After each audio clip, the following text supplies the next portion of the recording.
This week I want to talk to you about the fact that all relationships are like teeter-totters, and our own behaviors and actions are very much impacted by those of our partner, and they're interconnected. Now, I looked around the office, and true fact, I do not have a miniature teeter-totter anywhere that I can find. So let's pretend that this pin is a teeter-totter.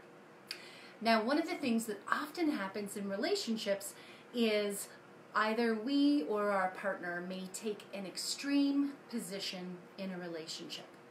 And if they're standing out here at the tippity top of the teeter-totter, and the goal is for neither one of us to fall off, but to keep it balanced, well then, I will have to take an extreme position as well to balance out their weight.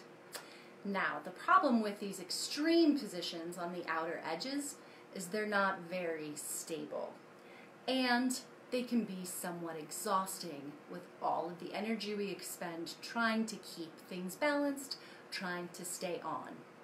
Let me give you the two most common examples of how this manifests in relationships. Oftentimes, one partner will become kind of emotionally distant. And in order to counterbalance that, their partner then has to start exerting a lot of energy pursuing and chasing them to try to get some emotional connection. And those two extremes balance each other out. But as soon as this distanter steps in and starts connecting and leaning into the relationship more, well then their partner can also relax and they can step in.